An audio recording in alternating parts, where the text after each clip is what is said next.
Get started. So thank you everyone for joining. This is a quarterly Power BI community session. We meet 4 times per year to just kind of go over some work that our colleagues have done and also create community where we can ask questions and dialogue about all things Power BI in the California Community College space. Today we have some awesome presenters, John Barkman, Jaime Rodriguez, and Lisa DiDonato, sorry Lisa, from Mount San Antonio College or Mount SAC. They have done some awesome work with their Power BI dashboards. And some housekeeping stuff. If you have a question, feel free to put it in the chat, and if I can answer via the chat as our presenters are speaking, I will. If not, I'll hold it for whatever pause that they have. And then also feel free to unmute yourself if you're comfortable just asking your questions that way. And with that, I will pass it over to our presenters.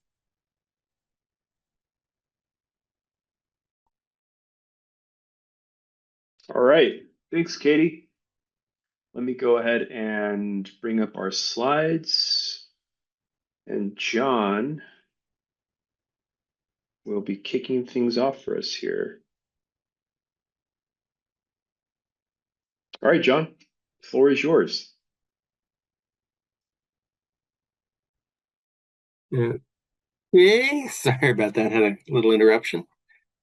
Anyway, this is a presentation we've done. It centers around some Power BI dashboards, but instead of just doing here's a dashboard, here's what, we tried to give you a little bit of more of the context of this is what was going on around campus as we came to say, yes, Power BI dashboards.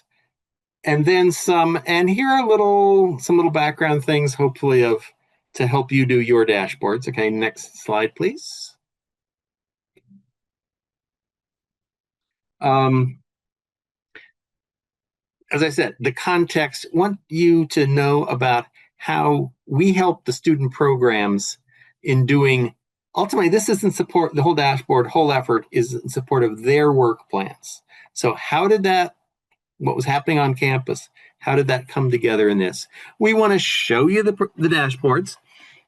They were originally known as SEEP dashboards, for that SEEP is Student Equity and Achievement Program, because that's who we did it for. And people liked it enough. They said, can we get in that? Can we get in that? So now we just call them the student program dashboards. You will see them.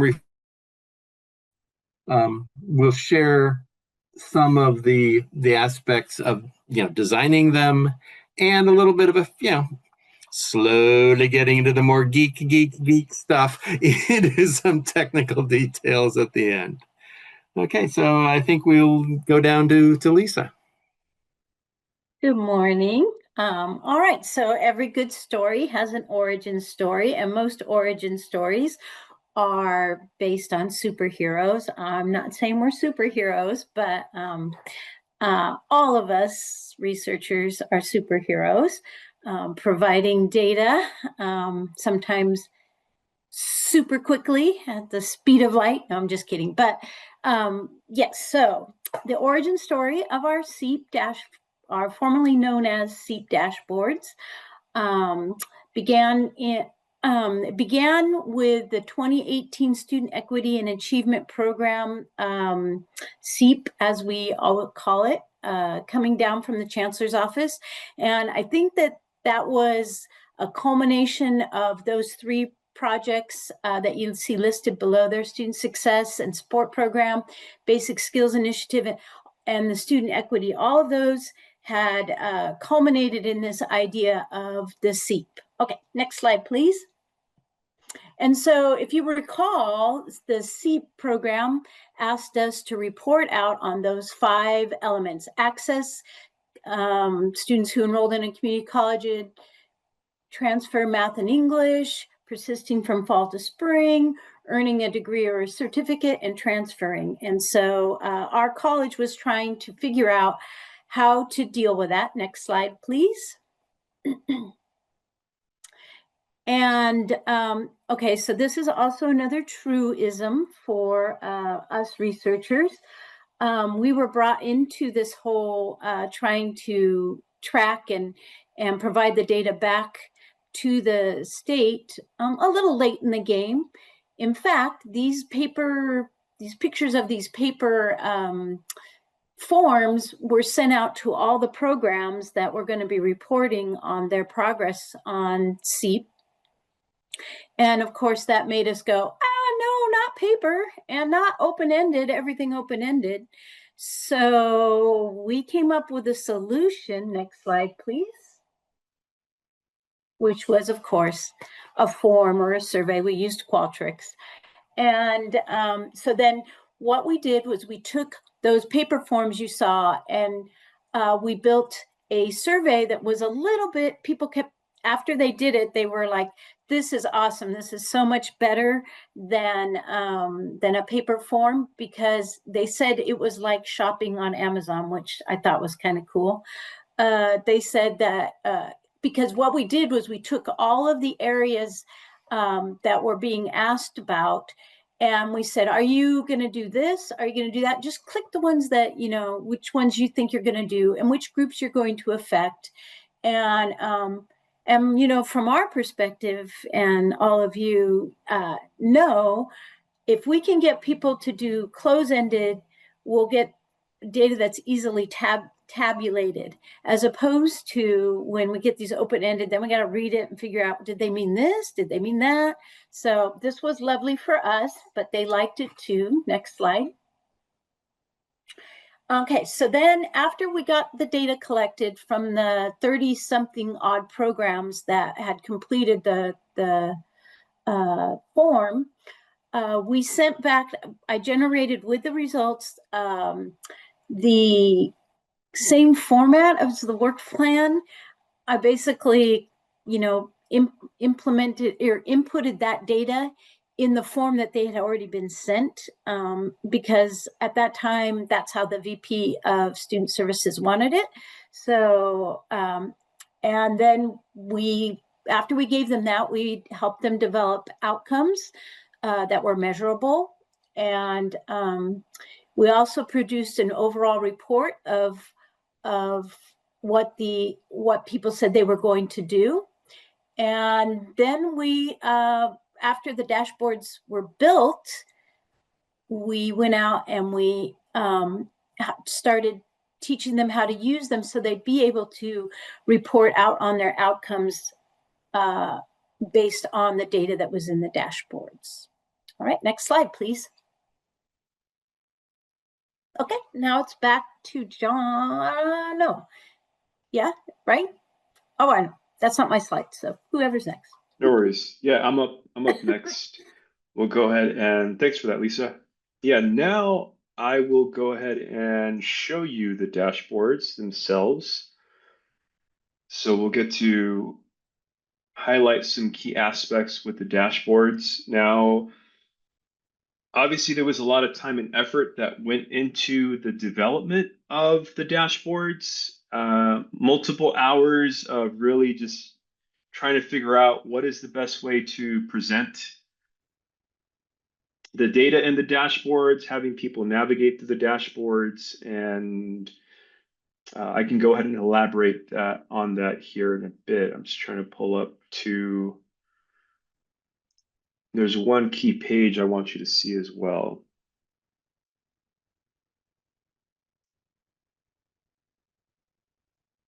Okay.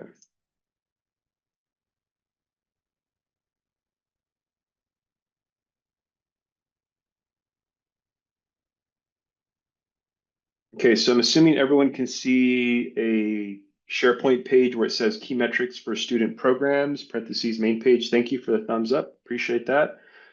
And so as Lisa said, yeah, the dashboards were developed, and then so really it was a matter of, okay, now we have a resource, the student program dashboards, formerly known as the SEEP dashboards, and now those were going to be utilized by these different programs to go ahead and complete their work plans.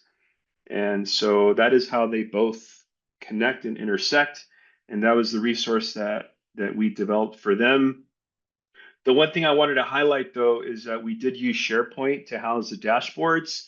And so what you see right here is really the main page for the dashboard. So these are all hyperlinked. As you can see here, the dashboards are hyperlinked, and based on those metrics that the specific program selected, they can go here and say like, okay, so let's do, if my outcome is pertaining to certificates, let me click here and let me get the data that I need for my specific program, and I'll go ahead and input it into the work plan. So I wanted to give you a big picture overview of how we're housing the actual dashboards. Now, the example I'm gonna highlight an example, and the one that I'm gonna dive into is transfer English completion in year 1. And so if you click here, it will take you here. And so I'm assuming the font is a little bit small, so forgive me for that. And so this is a transfer English completion in year 1 dashboard. The one thing that we wanted to make a point of is for people, I know this could be, okay, this is a lot of notes, this is a lot of information, but we wanted from the get-go for people to be aware of, like, this is how we obtained the data, this is how we extracted it, this is the criteria. So we tried as much as possible to just put that on one title page. We even have here the purpose of the dashboards, we established definitions, and then we provided notes here as well. And so I know some folks have said that's helpful, before you actually dive into the data, at least you have some context of what you're looking at, and gives background on the data itself. In terms of the next page, one of the things that we decided to do was create tabs. So there's multiple tabs for these specific dashboards. So when you think of the transfer English completion in year 1 dashboard, then there's going to be multiple tabs, and those tabs are made up of, for example, here it's broken down by ethnicity, the transfer English completion year 1, then broken down by gender, first generation, then the remaining student populations that you see there as well. If you wanted to click on one of these bookmarks, you can do that, and it'll take you directly to that specific tab. But for the purpose of this presentation, the one that I'm going to highlight is ethnicity. And a couple key things here, specifically when it comes to design, the one thing that we wanted to do was just make it clear, if a program selected their program, we wanted it to be clear what they were looking at, so that they were looking at data for their specific program. At the same time, obviously there was a comparison group. That comparison group was going to be Mount SAC students. We wanted that to be clear as well, and just to be a clear distinction between, okay, my student program, the one that I select, and then comparing that to all Mount SAC. And the one thing that we decided to do was we decided to assign a gray color to the program data, and then more of a red maroon color for Mount SAC. And those were the 2 distinguishing factors for again, program, and then also Mount SAC. Before I dive into another aspect of the dashboard, really the key, the awesome aspect of these dashboards is that over time we've been able to add more programs into these dashboards. And so as you can see, there's going to be a DI component, disproportionate impact component. But the awesome thing that's really driving this is that, a student from, if you're a director for a program, you click on all Mount SAC, and if you go to ASAC, for example, that's one of our programs on campus, and voila, you're seeing data for your specific program, and then you can do this for multiple programs as well. Now, in terms of other key pieces too, obviously you're able to filter by academic year, you're able to filter by gender, and just like I noted, you're able to filter by program. We did want to go ahead and create cards also for people to kind of see, okay, so what is it that I'm looking at? You have a card here for the specific program you select. You're then able to compare it to overall Mount SAC completion. And again, that key indicator being the maroon red, and that's how you know that that's the overall Mount SAC data. And a neat feature here is that what this is able to provide is a percentage point difference in completion. So that's the percentage point difference between these two numbers, 55.2 and 45.3%. And this here is self-explanatory in terms of this is the data for programs. If you select a specific program, it's going to give you the data broken down by ethnicity, student number, completion, and the percentage as well, or the rate in this example. And the same for Mount SAC credit students overall. The one last thing I'll highlight is if you click here, click for rates and gaps. This is where it goes into the DI component. And it still remains the same where you're able, on the left-hand side, you're able to look at your specific program, and it provides program completion, the completion rate for all others in program. So if you're looking at Asian students, this right here is going to give you everyone else except Asian students, and then the PPG -1. And if you look at all Mount SAC data, this is actually, it allows you to go ahead and identify where disproportionate impact is taking place for all Mount SAC students. So for example, if it's highlighted in, we'll go with pink, you can see that American Indian or Alaska Native, Black or African American, and Latino students are disproportionately impacted. And then you also see the numbers there as well. Want to give a shout out to my colleague, John Barkman, who was the driving force behind this specific component here. A lot of time and effort on DAX involved with the, this disproportionate impact component, PPG -1, and then even the gap count there as well. So big shout out to him for that effort. I don't see any questions at this point. Correct me if I'm wrong. I actually have a question / Yeah, go for it, Katie. Yeah. I was noticing the disproportionate impact highlighting and thinking about how that was probably pretty complex to implement. So I'm glad that you mentioned that John was working on this. And I don't know if this is the space, but I'm just thinking this community would probably be pretty interested in your process, John. So I don't know if we'll hear about that today, but maybe we can facilitate that in some way.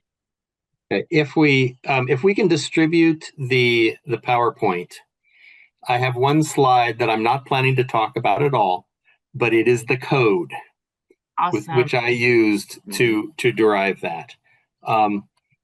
I mean, there are, just off the top of my head, I mean, they're like is it a dozen? Maybe because I had a couple different versions I had to do, but there are a number of metrics you have to calculate to then get that. Ultimately ending up with conditional formatting. It's been a while since I did it, but I'm pretty sure that, the first row is pink because there's conditional formatting, which says, if DI equals yes, then give me pink. Otherwise, it's it's got an alternate gray-white banding there, but then so that ultimately it gets the pink because I'm doing a conditional formatting based on a bunch of measures that get calculated in the background, which are in the slide deck. And if we send that out, you can see what those are. We can absolutely do that. So thank you. I will say, especially if you can write formulas in Excel, you can do DAX. Sure, there are things in DAX which go crazy, but just, I need this other measure. It's not hard to do that. But anyway, thanks for the question. Thank you, John. Yeah, thank you both. And that's what we wanted to highlight for the dashboards, and just wanted to give you an idea of what they look like visually, and how you're able to interact with them. But we also wanted to make some time for John to expound and elaborate on the technical aspects of the dashboards. And so we're going to shift gears again, being that we're in this community of Power BI folks, and we thought folks would be very interested in the technical aspects of the development of the dashboards as well. And so we're going to shift gears, and I'm going to pass it back to John.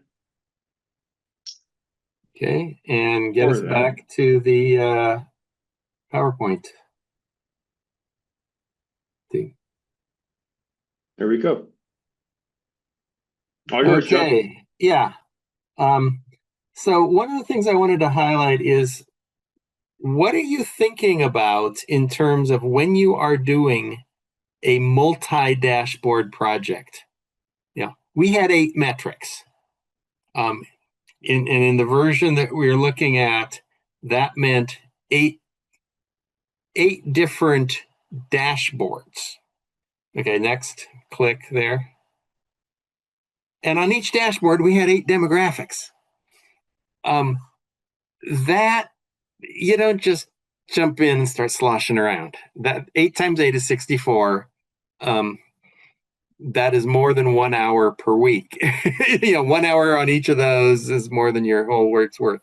So how do you approach a project which is going to be, it's the beauty of Power BI is, hey, you can put the data out there.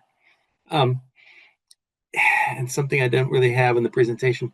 And you might think about going through that, looking for the story for people, or sit with them and look for the story. That's one of the things that we tend to be good at, and someone who is really good at managing a program for students is not necessarily good at. But okay, next. The thing is prototype. One method, make a quick version of all the variations. Okay, just get them out there. Next.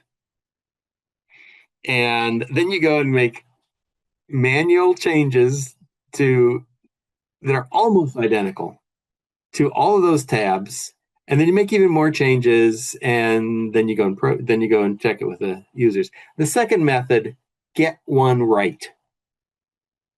Pick one that you think people might be a little interested in, work it, review it, polish it, review it, get it vetted. When you've got a lot of stuff that you're going to do one, work hard, sweat it to get that first one right. Okay, next. And then, make clones as necessary, and make the changes that you have to, like changing the title, and that the title now says a different metric or something, changing which measure you're running off of. I'm going to talk about that a little bit more later. Okay, and the next thing, do I have another? Oh, now, okay, I will say on the back one, and after you do that, when it's all done, then you get to go through and make changes to all 64 dashboards, because somebody came up with something that they want different, that they didn't catch in your initial polish, but at least you can cut down the amount of variations you do.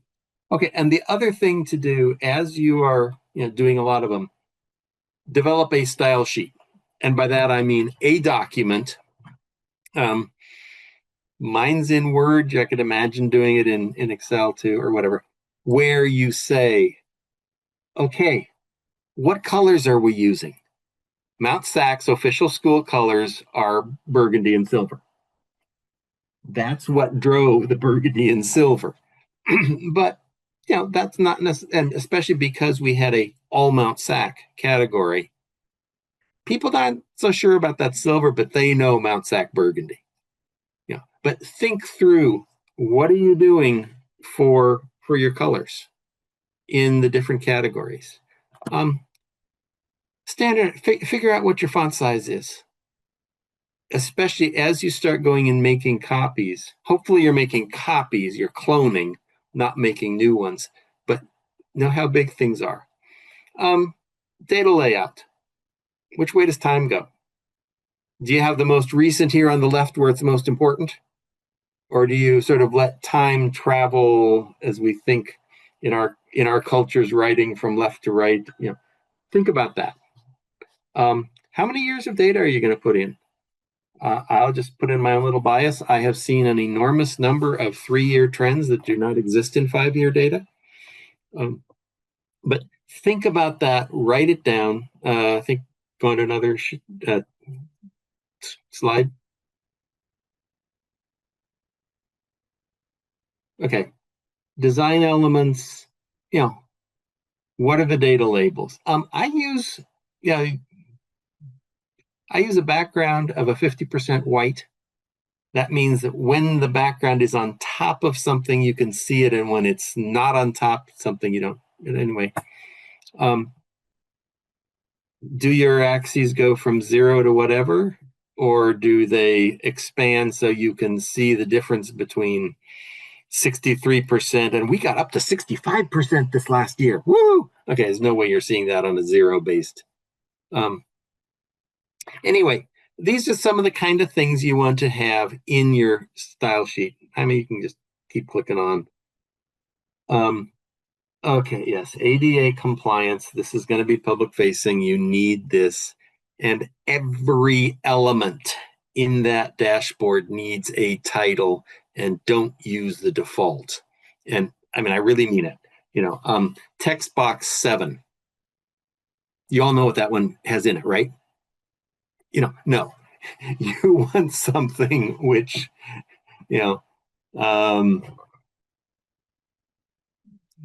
okay, I'm looking at a screen over here. That might be overall Mount Sac rate. But give it a title. Give it a title when you create it. I know it's a bother. I mean, I learned this one the hard way because I want to make my dashboard. Don't bother with that, all that little background documentation-y stuff. And then you start going, okay, I need to do tab order. What is text box 3?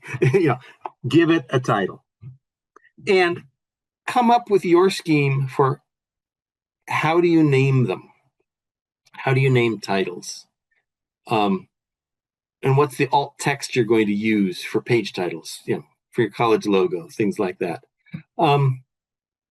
What needs alt text? Most text boxes, slicers. Graphs usually don't. Power BI is pretty good at filling in what the graph is. And then go through, actually there are 2 orders that Power BI is interested in. One of them is the what stacks on top of what order, sort of the visual display order, which you're going to notice if you get wrong. The other one is do tab order. If people are dependent on a verbal reader, they're not just eyeballing around, you want the tab order to go through the elements in some kind of logical order, instead of just hopping around in terms of when did you happen to make this visual element. So, okay, next. Okay, so it did this, back, there we go. What would I do differently? And this, the biggest one is how to deal with that. I made 64 different dashboards the first time around. That keeps, I believe one of our old managers had this phrase, clicky, clicky. It's what you're doing is clicky, clicky, clicky, clicky, text, clicky, clicky, going through and doing those. What would I do? A new feature in 2022, something they call field parameters. It allows for a slicer which changes which measure is being used in a visual or index calculations. We should all be used to a slicer which chooses which values in a measure get used. But the field parameters let you choose which measure gets used. Go to your friend Google, find the documentation on how to do it, but it is really helpful. So, okay, next slide. what you've got there is a bit of the flat file that this thing is built off of. And in the highlighted yellow, you'll see, 3 of our measures. Those are the columns for 3 of the metrics we had. Did the student come back the next term? Did they do their transfer level English, their transfer level math in year 1? First time around, I had to make a different dashboard for each of these. Using field parameters, I can choose one of those. And then the other one, which is the big one, all 8 different demographic categories. Okay, now Jaime, I want to take over screen share.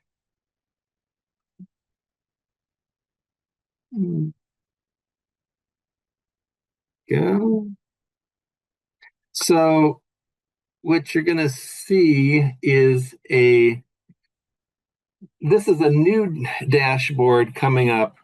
Originally the state, I was surprised, they didn't really care about course success in the metrics that they were using when our campus said, yes, we care about course success.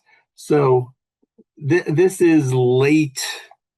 I'm doing little polishing stuff on it. Dashboard to show course success and retention by all of this stuff.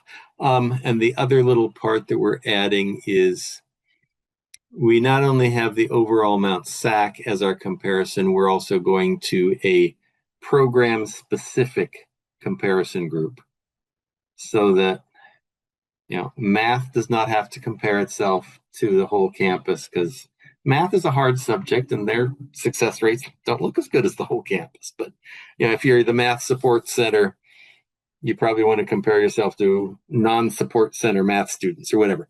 But anyway, that's kind of an aside. But what we've got is these 2 slicers are using that field parameter thing, so that now, if this will click nicely, yeah, it does that to me. Come on, there we go.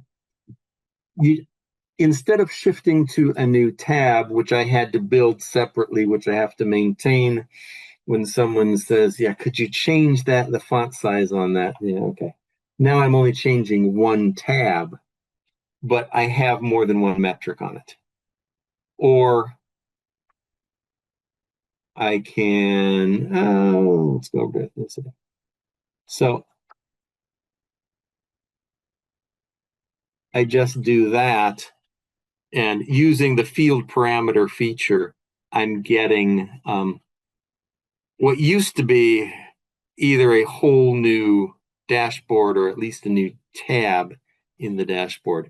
This is a great feature they added. I remember when I first started looking at DAX and go, wait a minute, why can't I do that? Why can't? Okay, they finally gave that to us. So where's my stop share? It's being recorded.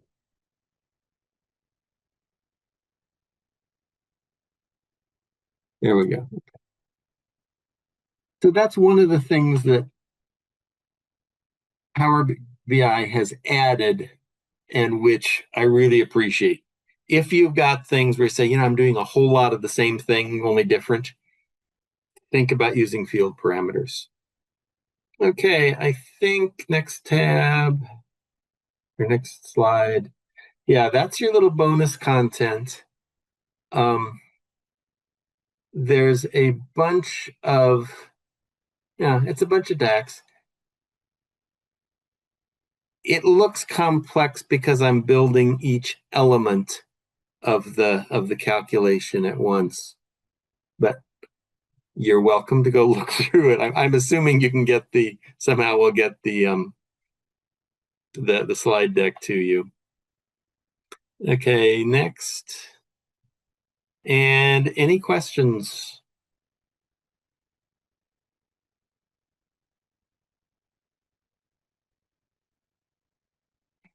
I'll just say, Jaime showed you the notes page with all of that stuff about this is how we define that metric and this is how we define that metric. And if you contact John Barkman, he'll give you some chocolate. And the only have to have at least 10 students in a number in order to be. I have threatened to put little Easter eggs down in there to see if anybody actually reads it, but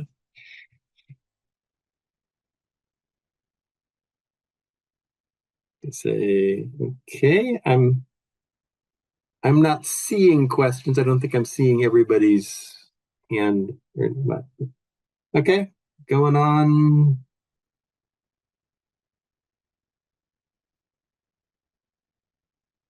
Jaime, are you doing this one? No, it's me. It's you. Okay. Okay, so thank you, John. Very enlightening. Closing the loop. So in very good research style, we decided we would like to close the loop. And actually, guys, I was thinking that we probably need to do this again.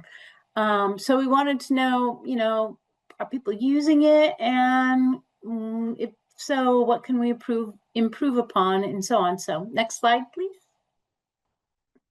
So we did a little survey, just in also good research fashion. And so there were 37 programs that received requests to complete the survey. And although only 6 of them, or 6%, replied, the information they gave us was very good. So those are the programs that actually replied to our survey.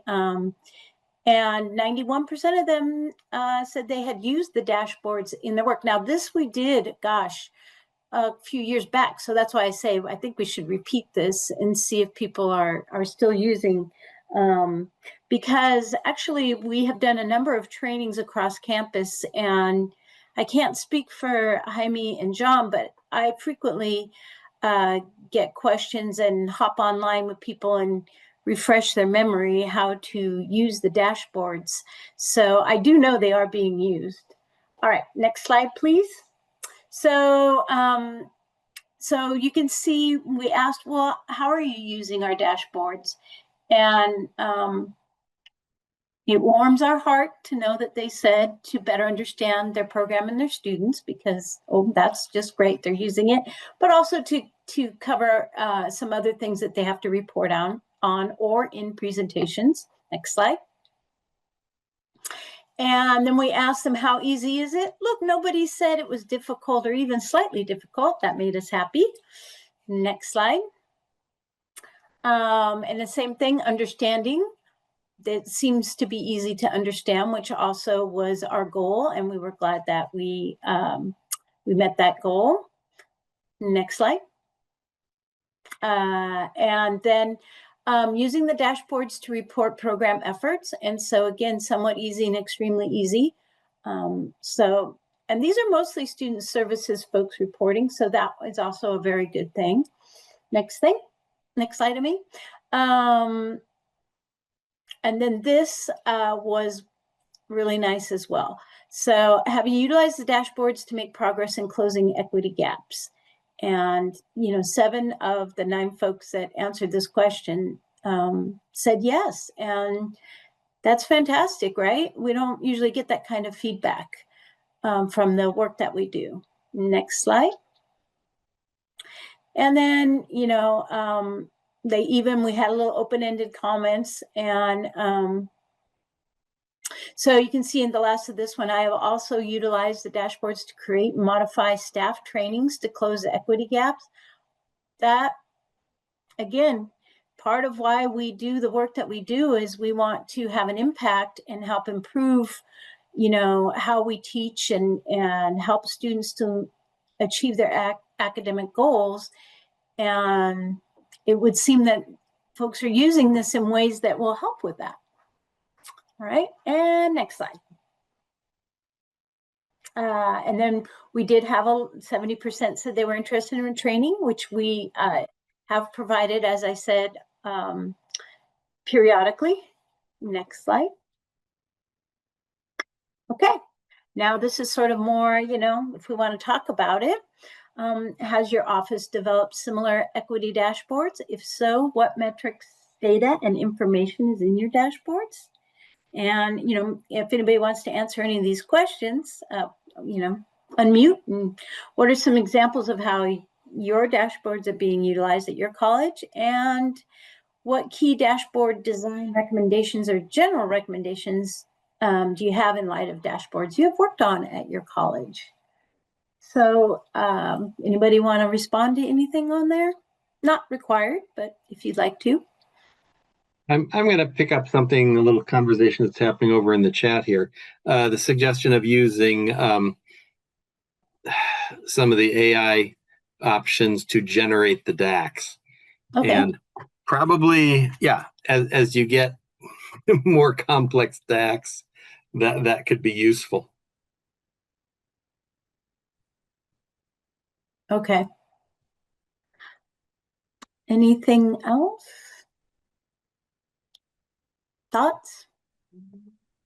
I can share that we have pretty similar dashboards on our campus. I definitely learned a few small tips today that are super helpful. In particular, I love your idea of following up with this survey because some of the things you were describing are also experiences that we have, like questioning, how many people are actually using this. We do encounter folks who I still encounter folks who maybe have not even seen a dashboard ever. So I think doing a survey like that would be really useful to our campus as well. Thanks. I see a question in the chat. It says, how did you define DI for different metrics such as access, retention rate? Okay, so I forgot to mention this. That was my responsibility, but the definitions that we used for the metrics was provided by the state. We used their definition, and we didn't always, so we weren't always like, that's the way we would want to define it, but that was how we had to define it because we were going to use it to report back to the state. I think they're changing what they want now again. So, but I do still believe that the dashboards are valuable, but I think we might make some mods in the future to get the definitions the way we might want them. Still, that's a discussion that the three of us need to have.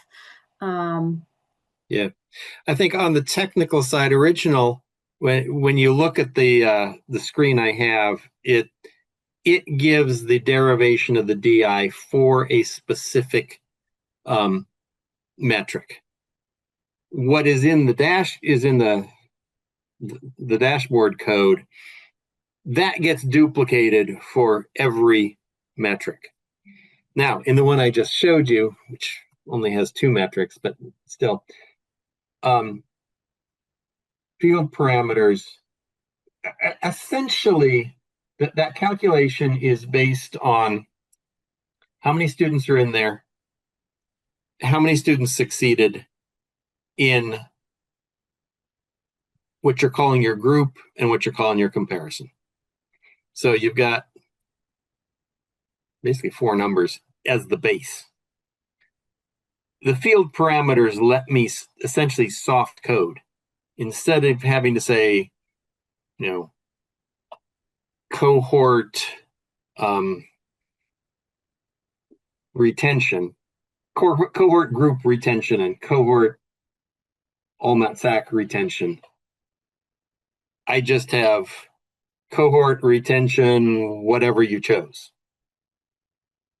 And then it lets me just do one set of those calculations, which is as big of a benefit as only having to do one set of visuals.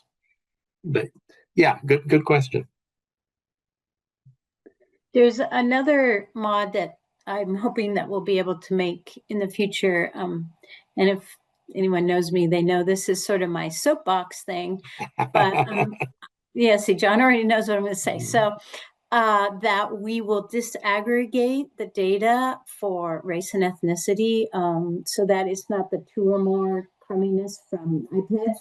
But again, these dashboards were built initially to address a reporting need and hopefully for other things, but mostly and so we had to keep it in the reporting methodology of the requester.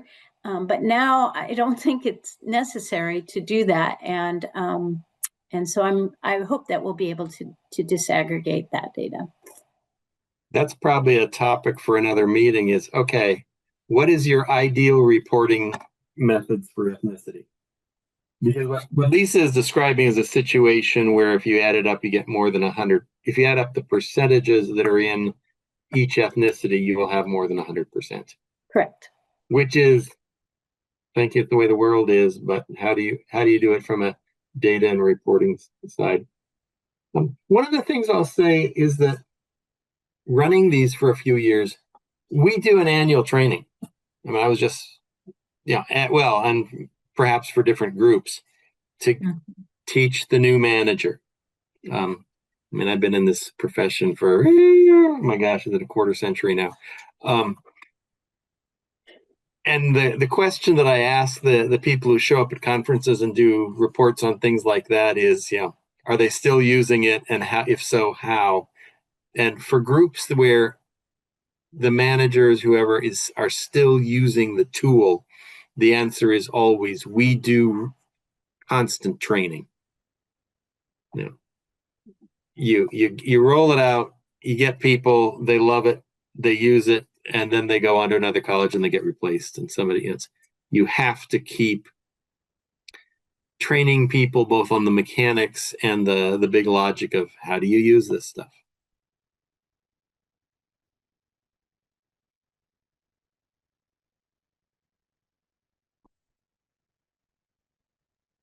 All right, Jaime, are we ready for the next slide? Yeah, okay. Well, kind of.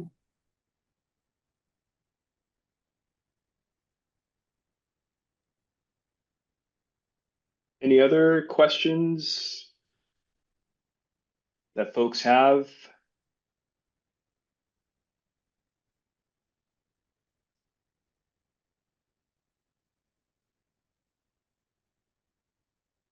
Doesn't look like it. You're welcome to unmute yourself if you want. I know there's folks who went ahead and submitted questions in chat. Appreciate that.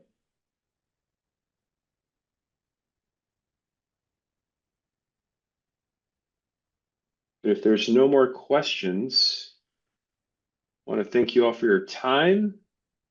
I want to thank my colleagues as well for the presentation. And with that, I'll pass it back to Katie. Thank you so much, Mount SAC presenters, John, Lisa, Jaime. Wonderful dashboards, and I know that everyone took away a lot of great nuggets of information today. I've gotten a few questions about if we can share the presentation and the slides, and the answer is yes, since John already offered that in the meeting. I don't need to follow up with an email, I don't think. So for those of you who are new, we share the recording out as well as we will share the slides for this presentation. They get posted in the Power BI community. I'll share a link to that community. If you're not in it, we encourage you to sign up because that's where we kind of post all of our information from these trainings. We also post links to them in the Power BI listserv as well as the RP group listserv. So if you're not in that community, you will still receive emails about those resources. And yes, so this is a quarterly meetup. The next event is on July 24th, same time, same place. We do not yet have a speaker lined up for that. So if you are interested, if you think you have something that the community would benefit from, feel free to reach out to one of the organizers, Jaime, myself, or Daniel Martinez. We also have an announcement. Unfortunately, David had to leave for another meeting, but he's taking a step back from organization. He's been so helpful as part of this team. That does leave an opportunity if anyone wants to get involved with our organization team, please reach out to us. We would love to have you. We don't just need 4 people. We often need more than that. So please join us in coordinating these groups. It's not that much time out of the year. And if you have any suggestions or topics that you would like to see presented on, please feel free to throw it in the chat or reach out to us. You can reply to me to one of my emails if you'd like. With that, I think I will close us out. Thank you everyone for joining us.